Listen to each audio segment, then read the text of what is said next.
Everybody, welcome to our 2026 Armchair Travel Talk Series. Abby and Ken, welcome. Hello. So, whoops, did we just lose it? Okay, there we go. Before we get into the presentation our speaker has prepared tonight, I wanted to, well, first of all, I'm Nancy Scholes, and I have a few people to thank. Former MSAC employee Matt Wilson is running tech tonight. Yay, Matt. As a volunteer. And Brett Appel, right here, designed our lovely flyer. And he is also going to be speaking in the series. And want to thank MSAC for providing the space, and the equipment. Very nice.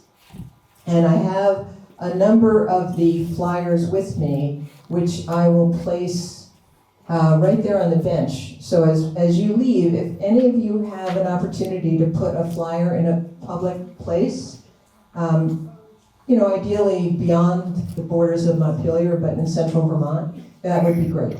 We would love to continue to grow the attendance for our upcoming talks. And now I would like to introduce our speaker. Diane Macario is a familiar face to many of you. She formerly chaired the MSAC Advisory Council, and she is a retired administrator and teacher who was based at Community College of Vermont.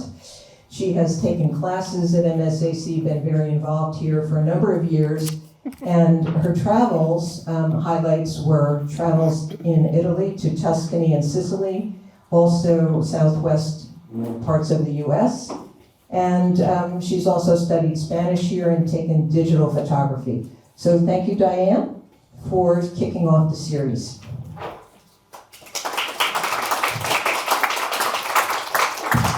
Oh, and thank you, Nancy, for organizing this. And also, I'd like to thank Matt, who did and is still doing a lot of the help. And this is B. B is a sort of sitting in and learning the ropes, and she's going to be a volunteer from Central Vermont Community Action. No.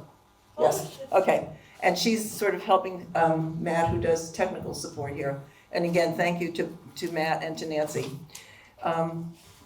So I was normally going to have a clicker, but this time I'm going to just be saying, as I want to advance to a slide, I would say to Matt, next. Okay.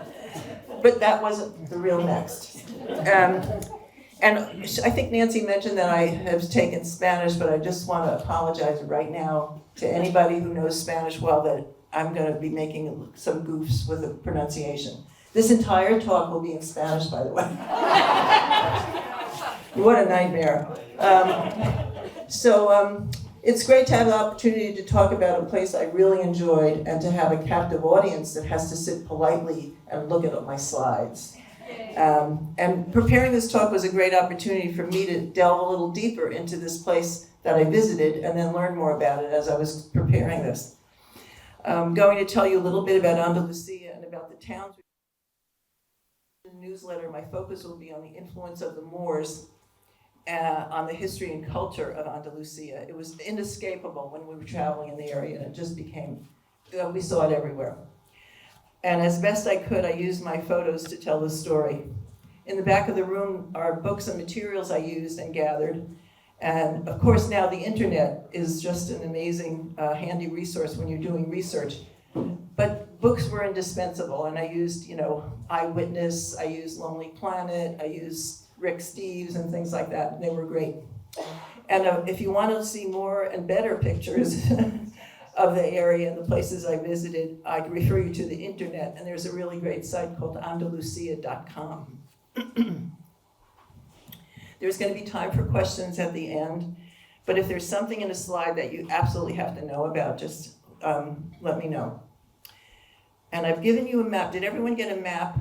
And I've circled the places where we visited. I think everyone got one. Maybe there's a couple latecomers who didn't get them. Thanks, Bea. And also, I handed out a piece of paper that has a lot of Spanish words that have Arabic roots, so I hope that's helpful too.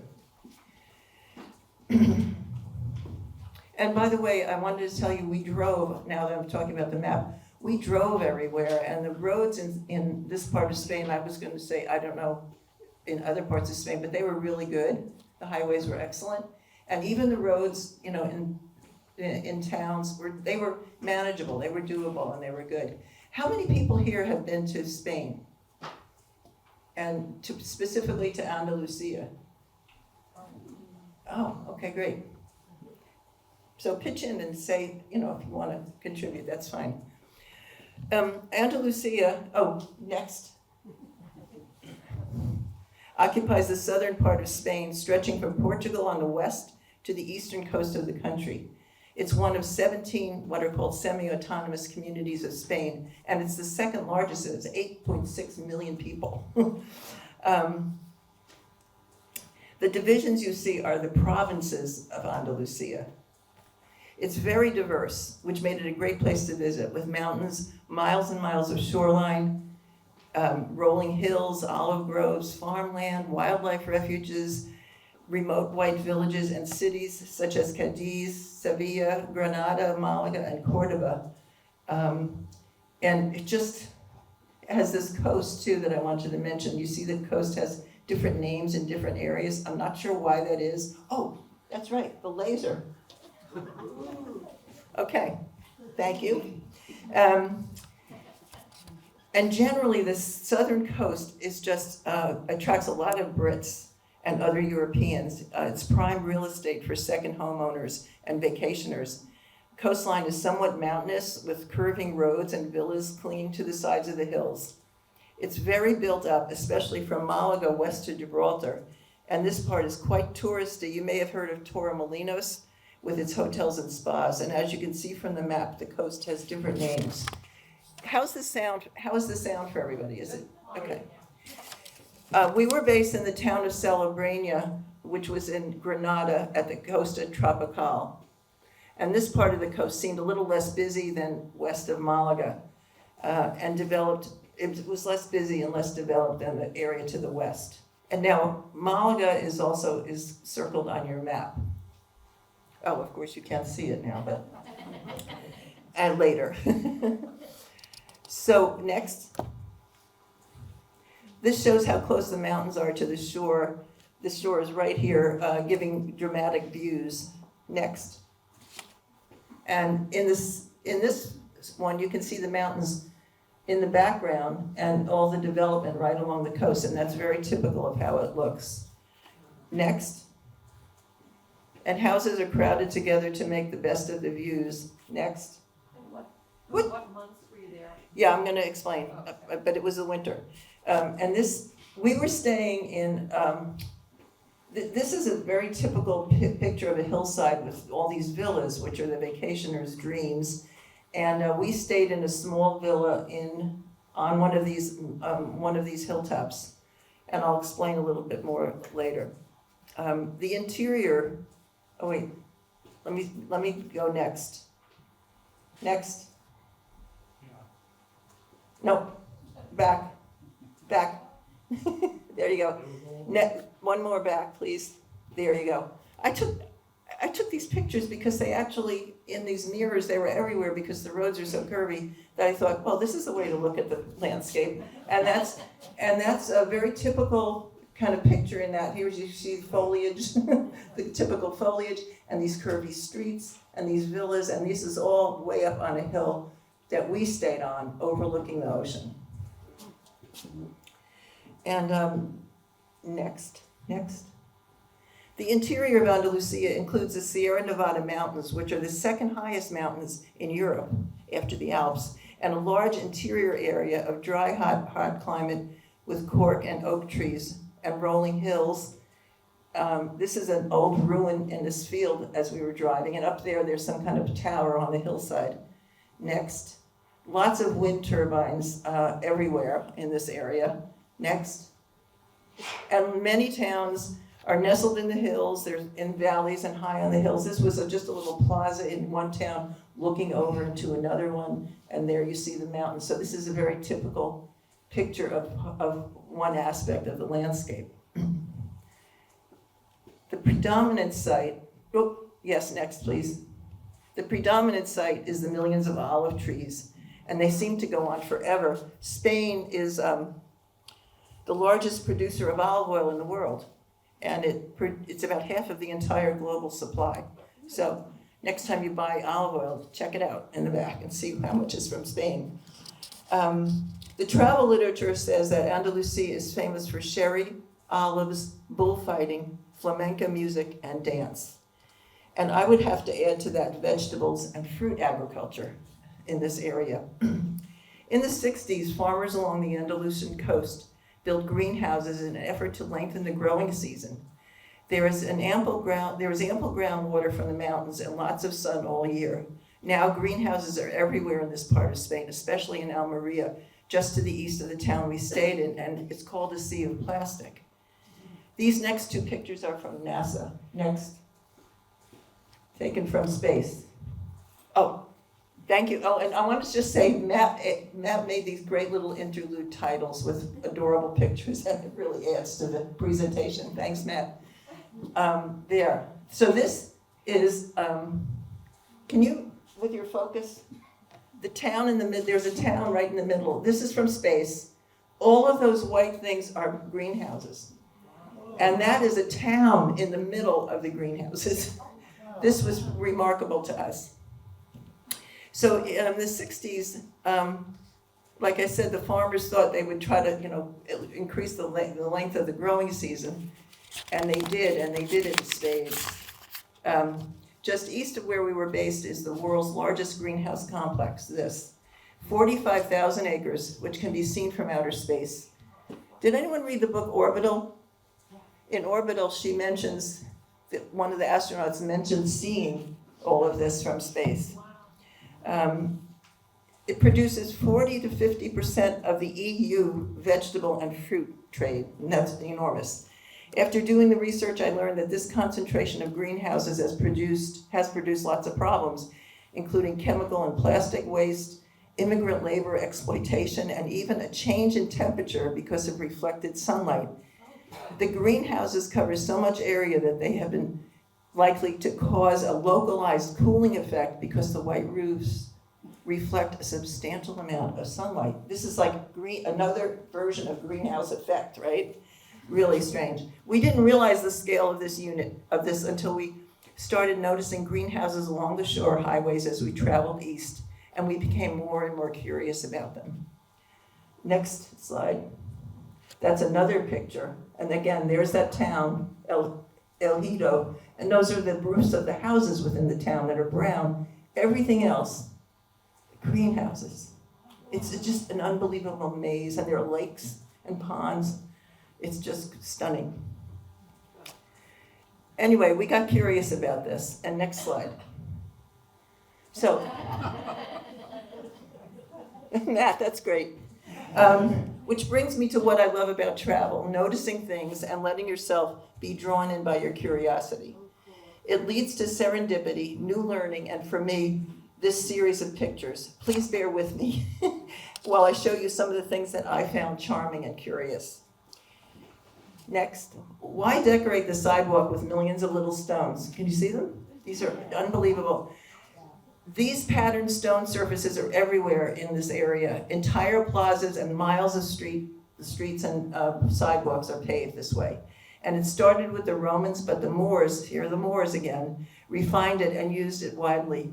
Pebbles come from the riverbeds in the area. They're rich in quartz, which doesn't allow salt or humidity to enter. Once the stones are carefully laid down, sand and cement are put down and watered to harden. And you can see films of how this is done. You can watch the craftsmen doing this. It's quite remarkable. So that was one thing we were curious about. Next. Next. Isn't that the cutest mailbox you ever saw? Next. Where are all those oranges going to go? Next. Why are those ancient wheels put into the wall along that sidewalk? Next. Whose cat is that? Next. Is that street art or just some kind of DIY project gone wrong?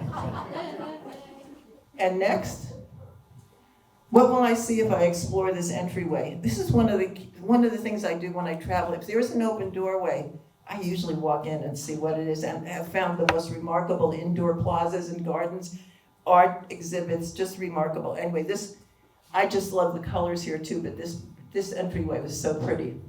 And next, most importantly, what are those people at the next table eating?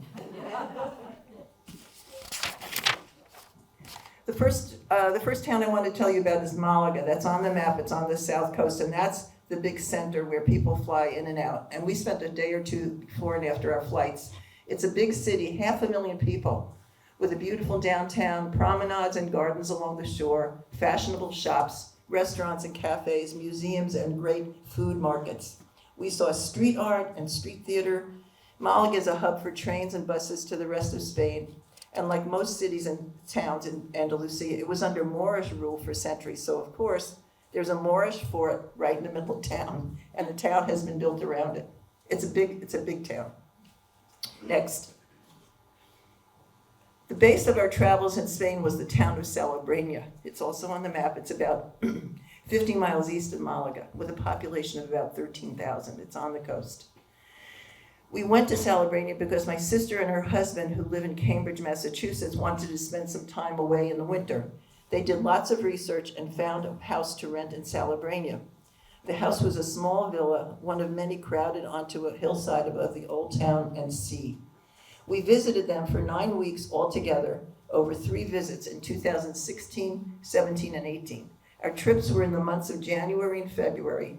Abby, you were wondering about this. When the weather was temperate, too cold for shorts and swimming, but sunny and pleasant with some rain.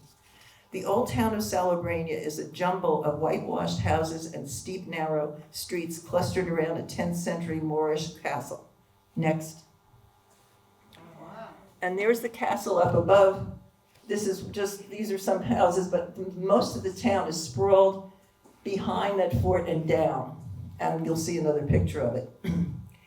Andalucia has many what are called white villages. They're defined by whitewashed houses, narrow streets, and hilltop locations. They often have stunning views and a rich history influenced by Moorish culture.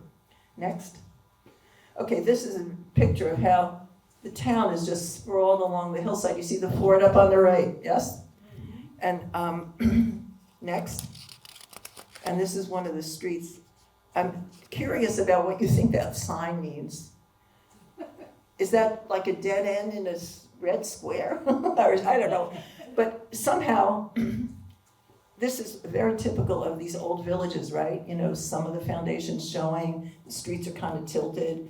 They're really fun to drive through because you could just find yourself in the most weird situations.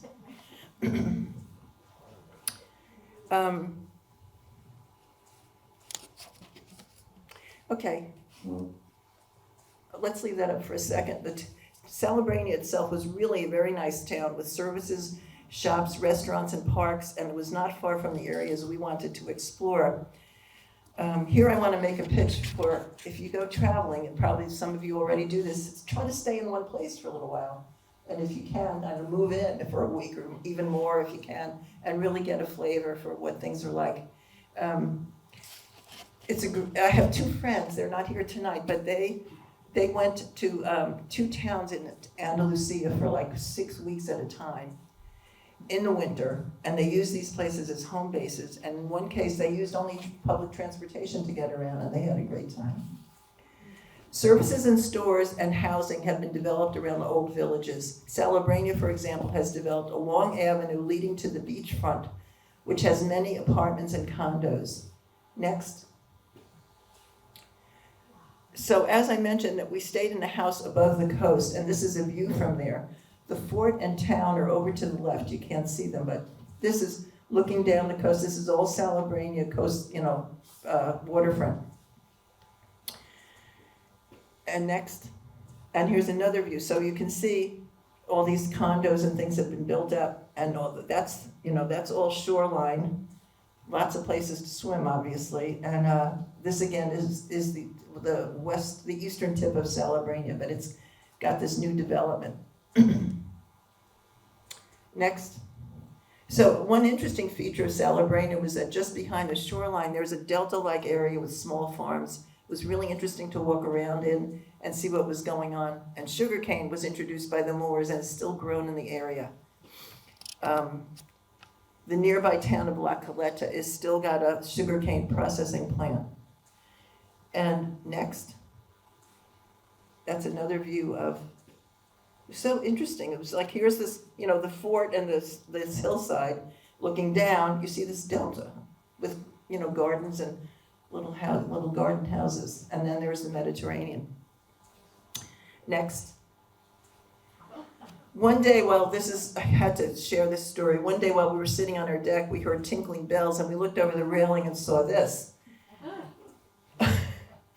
The area we stayed in had one street, up these hilly, this hill.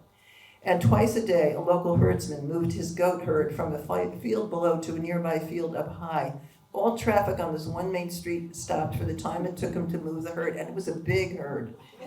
Big herd. We were never annoyed by this, only charmed, except when we got, stuck in it, and then they were all around the car, pecking at it and everything. It was really amazing. Next. So now I want to talk a little bit about the Moorish influence.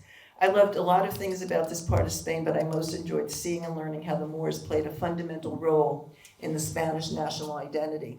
As I said, you couldn't escape it as you travel in this area. There is much to the history of the Moors in Spain, but I'm going to give you a very general outline. The Vandals and Visigoths, remember we always hear about them in history, right? They were these Germanic tribes or something who occupied Spain in early centuries, were in conflict.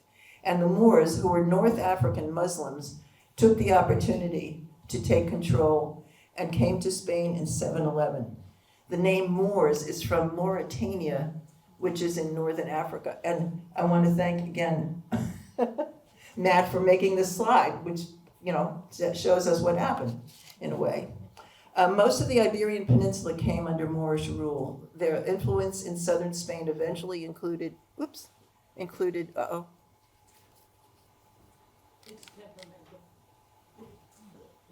it's a red light. Batteries.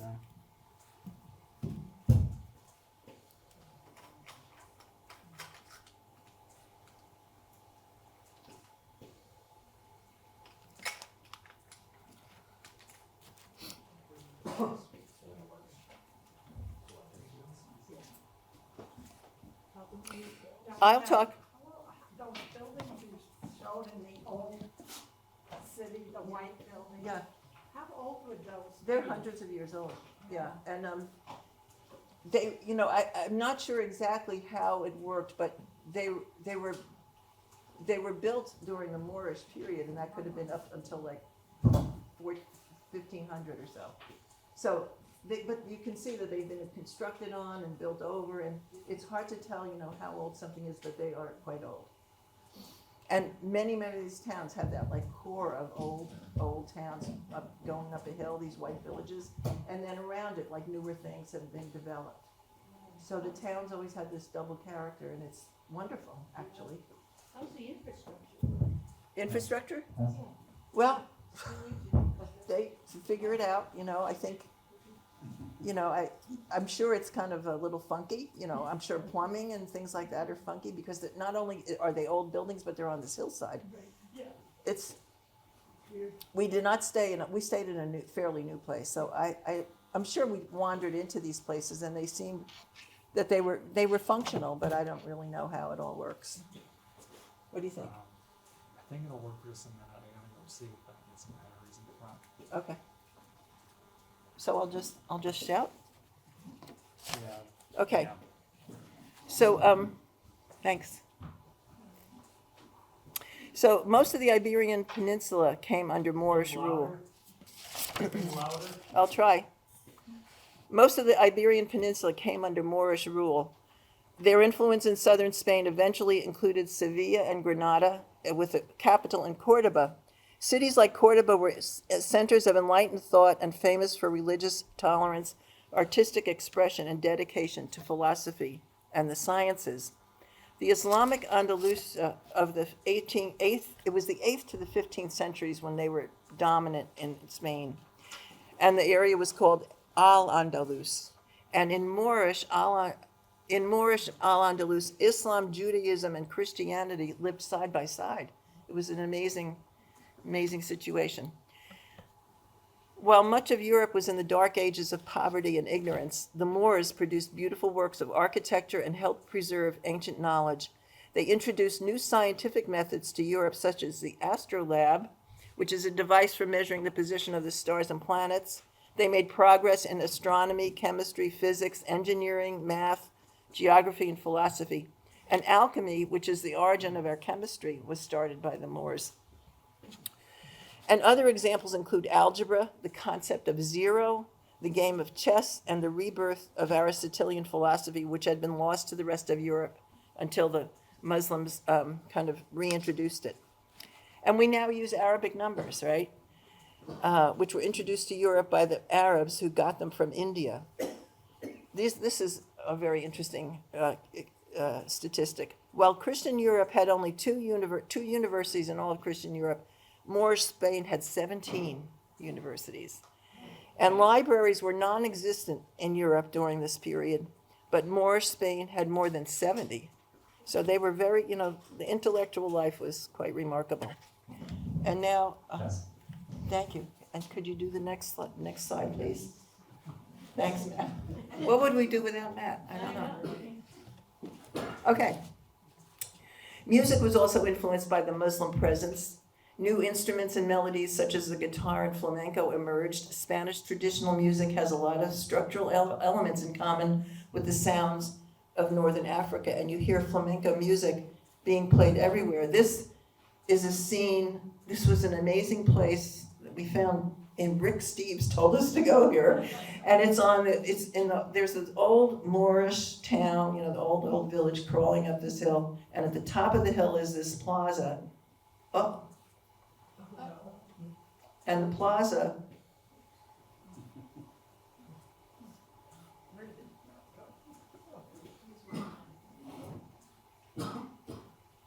These things happen.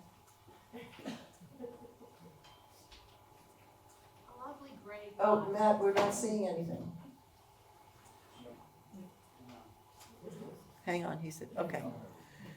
So these were two guitarists. There were a bunch of people playing, but these two men were incredible. And they were sitting on at this overlook, and that's the Alhambra a bit across the way. It was just a magical day, beautiful sunshine, and people just enjoying the music. And here they are playing beautifully in this amazing setting. And I guess the oud, there's structural elements in Spanish music that come from Africa and the sounds of Northern Africa. And did I say this? The oud developed into the lute, and a Moorish dance developed into flamenco. Next. Even now you see shops all over the place that sell all sorts of flamenco clothing and accessories. And just so much fun to look at and even think about taking a flamenco lesson. Jews were in Andalusia in very early centuries. In the 8th century, they welcomed the Muslims, who regarded them as sympathetic allies. They were in charge of negotiating with the Christian community and played an important economic role. Next. This is Maimonides. I don't know if you've heard of him. A Sephardic Jewish rabbi who lived in Cordoba and was famous for his learning in medicine, theology, and philosophy. Do some people know of him, have heard of him? Nearly the whole Iberian Peninsula, as I said, was Moorish until the reconquering by the Spanish Catholic kings. This was called the Reconquista. And it ended Muslim Moorish rule after 8 centuries. When the Catholic kings came to power, religious zeal and greed drove out the Moors and the Jews. By 1237, the Christians had reconquered most of Andalusia, but Granada held out until 1492. 1492, a familiar date to us for other reasons, marked the end of the Moors' dominance in Andalucia. Moors and Jews were forced out of the country. Many left, some were killed, some remained, and chose some degree of assimilation. And the Inquisition started about this time as well. Muslim artisans and others who stayed behind became known as the Mudahar, from the Arabic word for those who remained. Yet there are reminders of the Moorish age throughout Andalusia, and much of what the Moors contributed has been integrated in Spanish and Western culture. The Spanish language, for example, is very influenced by Arabic. Like, 30,000 words or something have Arabic roots in the Spanish language, and I gave you a handout that just has some of them listed. There are the remains of Moorish castles and mosques throughout southern Spain, and the Spanish preference for fountains, mosaic design, and enclosed patios come from the Moors. Next.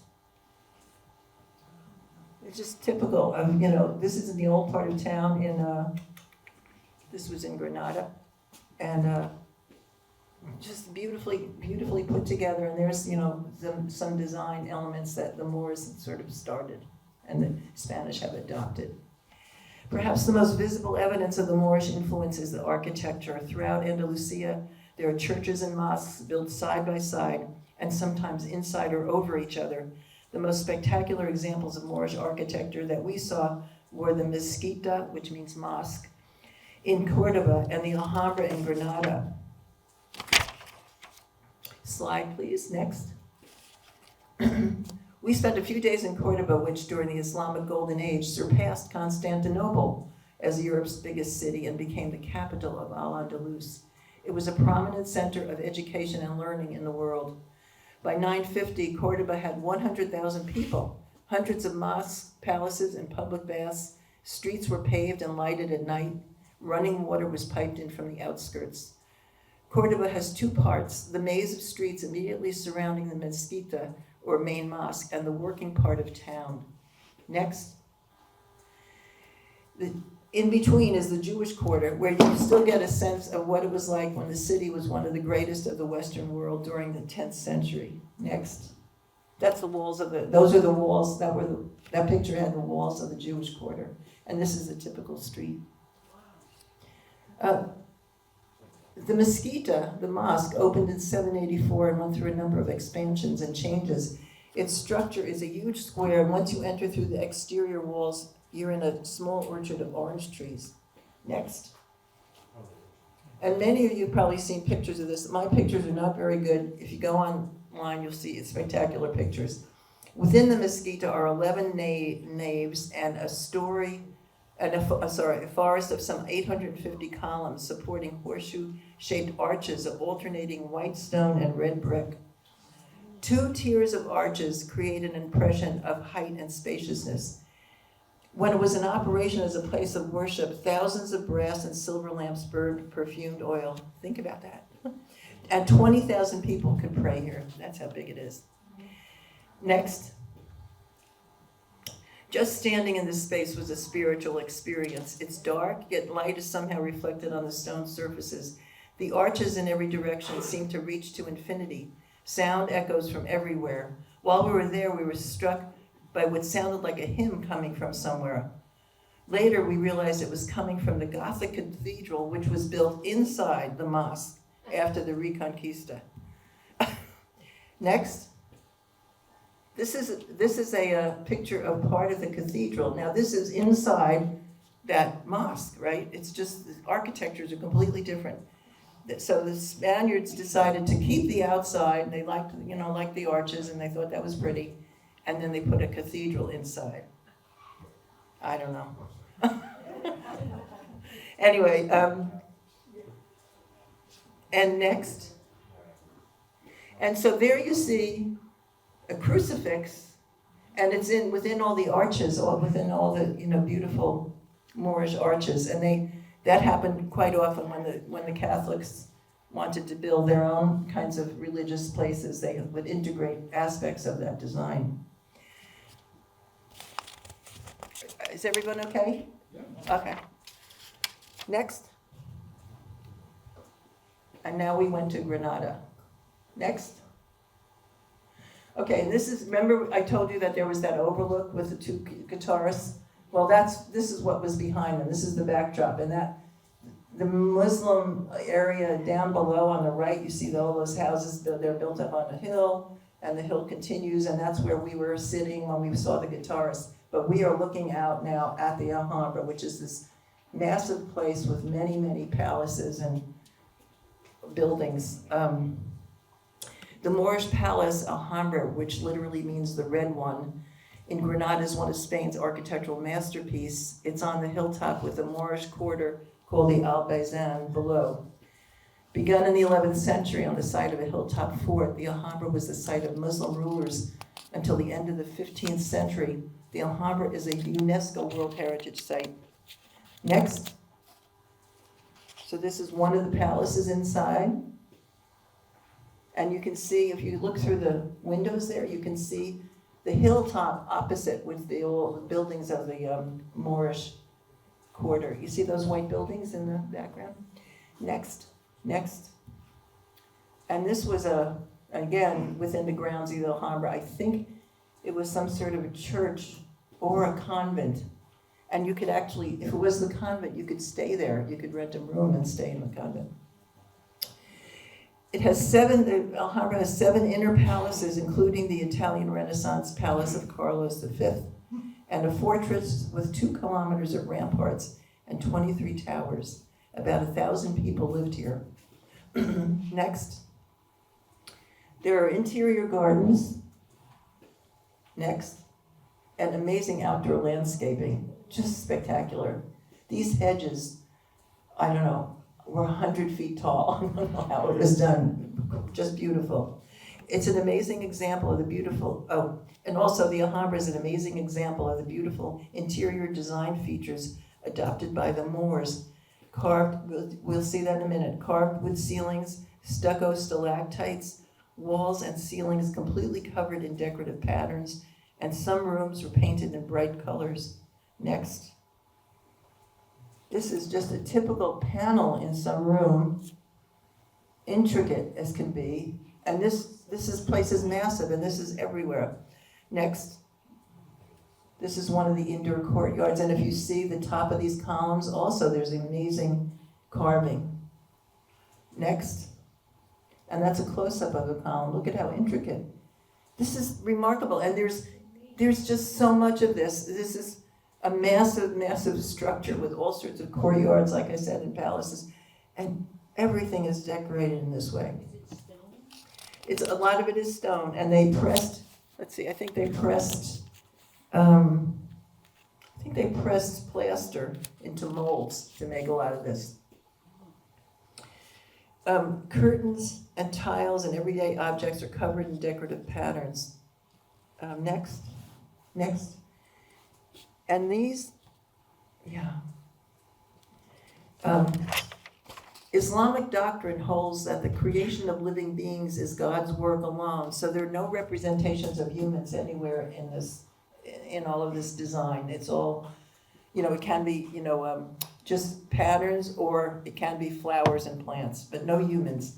Intricate interweaving and repetition suggests the infinite nature of God. That's why they did it this way. And the most common pattern is quotes from the Quran written in calligraphy.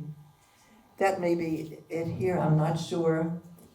But the phrase, the Arabic script, the phrase, "Only Allah is victorious," is repeated 9,000 times throughout the palace. I just couldn't believe somebody actually counted all of them, but they did. Anyway, there were these long scripts everywhere, backed by the rest of that design, and it's just breathtaking.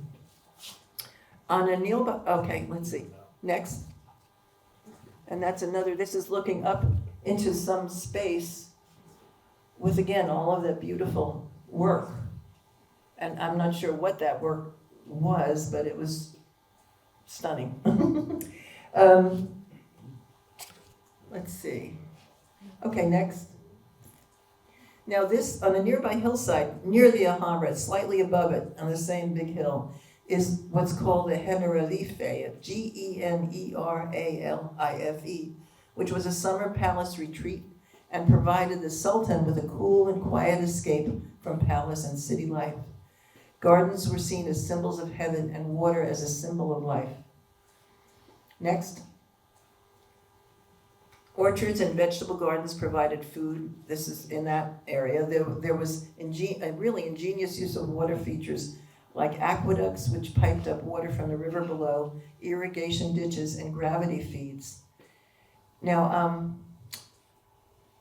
I mentioned that the hillside around the Alhambra is the old Moorish, center, but with its winding streets and crowded houses. But in the city below the Alhambra, there's a mix of commercial and residential life. Next. And this is typical of a city square that we came across as we wandered through town.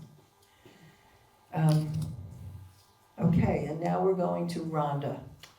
Earlier, I mentioned the white villages characterized by hilltop settlements with whitewashed buildings and red-tiled roofs. Many still have forts and some have remnants of mosques. Many of these villages are in the western part of Andalucia, and two we visited were Frigiliano and Rhondda. This is a picture of Rhondda. It sits on a rocky, and the town is up above.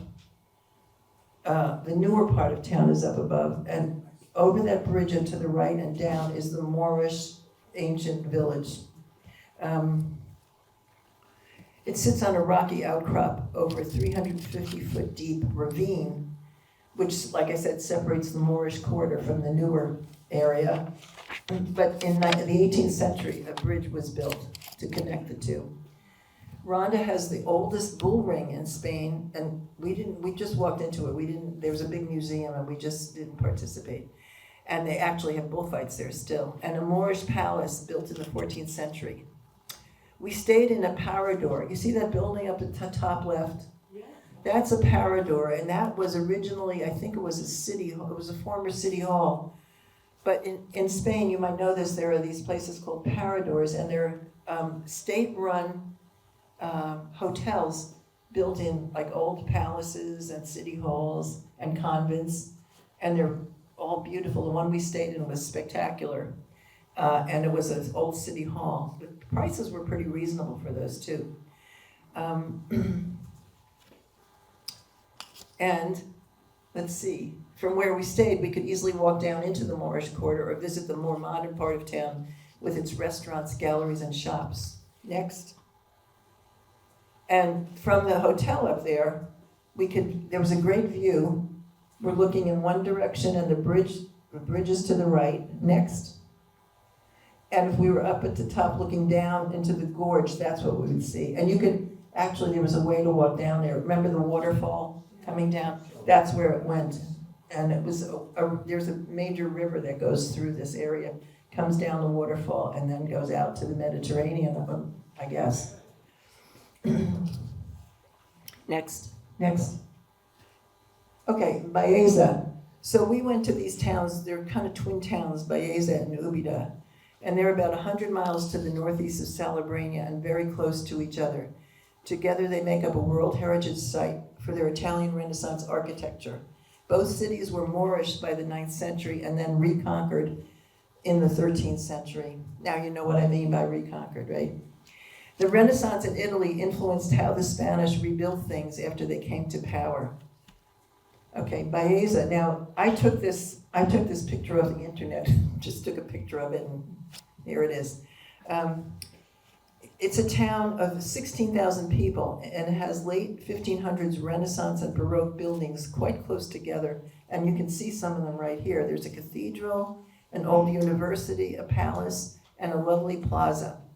And this picture is from the internet, and under the word Baeza, you can see what their kind of motto. It's the main features of the town, right? It says Renaissance, tranquility, and olive oil.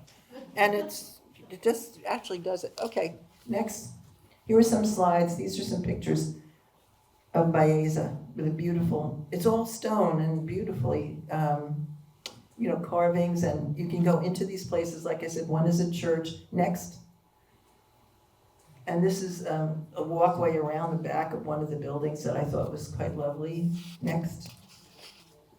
And this is one of the streets nearby. You see, nothing, it's all stone, like that one lonely cypress. Okay, And we stayed in Baeza, and from there we visited Ubida. Next. Ubida is about twice the size of Baeza with 33,000 people. And it has spectacular civil and religious Renaissance buildings around a central plaza. Next, built in the 1500s, most of these.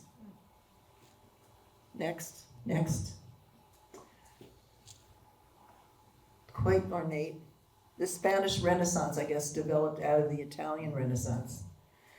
And around the back of the nearby streets, have quiet squares like this one. Next.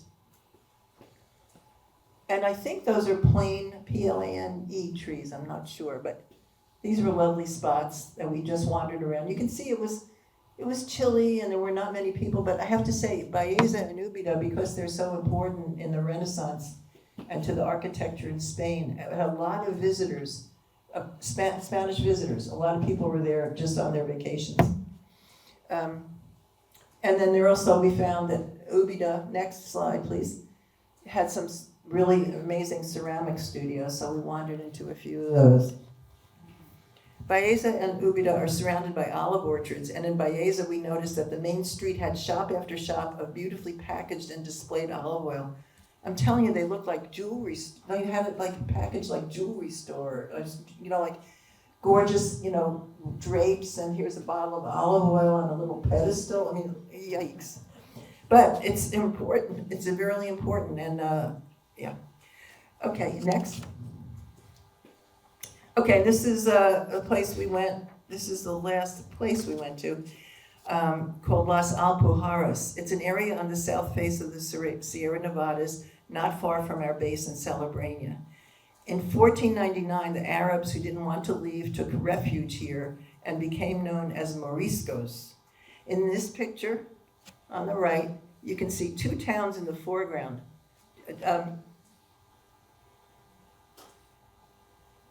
Could you do your laser thing? There's the town, and over to the right's another town. And then in the back is the snow-covered peaks of the Sierra Nevada. And you can see this is a mountain road, but it's pretty decent with guardrails. Anyway, that's typical of the landscape there. And we took a winding road up to the villages. The area is famous for its mini climate. Grapes, citrus, and olives are grown on terraces, which are constantly watered by the snow from the peaks above.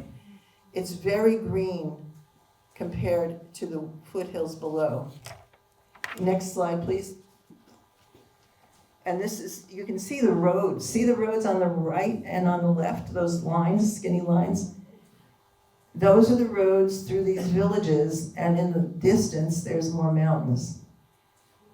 This is we're looking over the roofs of one of the towns.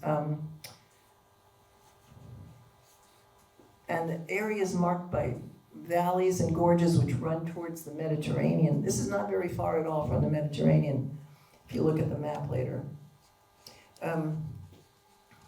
Hiking's popular, and lots of Spaniards choose this area for vacation. Capillaria, Bubion, and Pampañera are three of the most visited villages. But and I think that's them in that first slide, but there are about 30 villages in this area. The villages are compact clusters of irregularly shaped whitewashed houses with tall chimneys and flat gray roofs, unique in Spain. The streets are narrow and steep. Next. And these chimneys, I guess they're really kind of, like I said, they're unique, and they're similar to what's found in Morocco, apparently. And I couldn't stop taking pictures of them. I'm not sure why, but they're lovely. Next. And this is this is Bubion. We were in this town and we were looking down, and that church is right at the edge of a precipice. But most of the towns are built like that. They're just really, really steep and challenging to walk around, but really beautiful. Excuse me? They have a lot of public transportation, because I mean, Yes. place to park, right? Yeah. We stayed overnight. Did I say this? We stayed in Bubion. It had 400 people, and the elevation was 4,500 feet. It was just lovely. Next. Okay. I can't leave Spain without talking about the food. The Moors introduced many new crops, including the orange, the lemon, peach, apricot, fig, sugarcane, dates, ginger, and pomegranate, as well as saffron, sugarcane, cotton, silk, and rice, which remain some of Spain's main products today. The Arab influence remains with the use of saffron, coriander, and cumin in cooking, and honey and almonds in baking. Honey and nuts. Oh, and that must be gazpacho up there. Matt must have been hungry that day. And so a popular way of eating is tapas. I think most of you have heard of tapas, right? And tapas means cover or top. And legend has it that one of the kings was ill, and he could only drink tea and eat small amounts of food. The food plates were put on top of his cups of tea to keep out the flies. Hence the word tapas for small plates of food. I don't know, I believe it. Some of the popular local foods, aside from all the great things you can sample in tapas, are gazpacho, which is derived from the word soft bread, tortilla español, seafood, sherry, olives, paella, jamón, which is ham, fried eggplant drizzled with honey and molasses, yum, and churros. There's a large format book in the back that features the food of Spain. If you take a look at it before you go, it's quite, really will make you quite hungry. The food in Andalucia was always good. We used guidebooks and the suggestions of locals and simply guesswork to find our meals. We checked out signs. Next. We looked for places that seemed popular with locals. For example, in the Jewish quarter in Cordoba, we noticed locals rushing down a flight of steps from the main street. So we followed them, and there was this amazing food court underground with stands like this. Next. So there's a little stand just tucked away in this big food court.